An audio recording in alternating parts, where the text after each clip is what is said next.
David Shearer. Thank you, Mr Speaker. As other speakers have said, it was a great weekend last weekend with a rout right across the country. In Auckland, Wellington, Dunedin, even in Wanganui, Hamish McDougall, Labour Party to the core, wins in Wanganui. And, sir, it was good to see Auckland Future, although I understand they're changing their name to Auckland Past, passed over, passed away, dead in the ground, that only got one councillor on the Auckland Council. And, sir, I listened to Parmjeet Palmer just before, and I want to say two words to her: Michael Wood.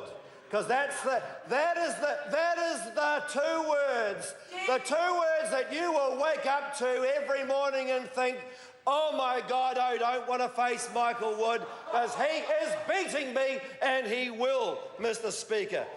Sir, it's not only been a good weekend, but it's actually been quite a good start to the week as well. And I want to tell you why. Sir, we see this national government looking at policy and developing policy through its polling. And Michael Woodhouse admitted the other day, on Monday, that tens of millions of dollars were being lost to parents of immigrants who have been coming to New Zealand, and he was going to curb those immigrants coming. And the question we have, sir, is not how pathetic his policies are, because they are pretty pathetic, but why has it taken him so long? We have been telling him, as other opposition parties have been, to start curbing immigration because it's putting pressure on our infrastructure, pressure on our housing, and, sir, pressure on our wages as well. Australia has already acted months ago. The Reserve Bank was warning about it ages ago, and this government has taken months and months and months of sitting in its hands doing nothing about immigration. Sir, it is another example of this government that has run out of ideas and is now turning to the opposition for ideas instead. And just to prove that point, Bill English yesterday announced 30,000 houses were going to be built. Now, sir, what does it look like to me? Thank you, Mr Parker. It looks like Kiwi Build. Kiwi Build, a Labour policy to build 100,000 houses, actually, a whole lot more ambitious than Bill. It was announced while I was leader in 2012, and if this government had listened and picked up that policy, we wouldn't be in the situation where we are now, where Aucklanders are paying an average of $1 million for each of their houses, sir. And, sir, just to pour salt on the wound, how many affordable houses have been built and finished in Auckland?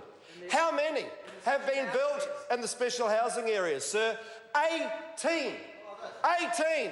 Nick Smith knows the names, sir. He knows every single one of those people, because there's only 18 people have been able to move into affordable homes in special housing areas, and actually 7 of them are in Mount Albert. And we thank you for that 7, Mr. Nick Smith, Dr. Nick Smith, but I'm afraid we're going to expect more.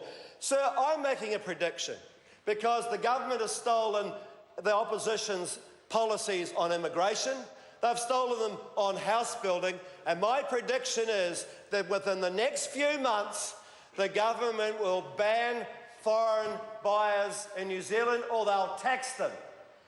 That's what's going to happen. Mark my words, it's what Phil Goff's been asking for in Auckland. It's been what's been asking for. Vancouver put it in, sir, in Canada. And their housing market was on fire, and now it's gone down. This government will do it because they know their polling is telling them that that's what Aucklanders and people right across New Zealand wanted. Sir, if you're going to give these wishy-washy, weak, limp, pathetic policies that are coming through from the National Party, why don't you get the full McCoy, the wholesome, red-blooded Labour policies which they were copied from? Sir, next year you get that opportunity. The Labor Party has been around for 100 years and it has transformed New Zealand, and it will do it again in 2017.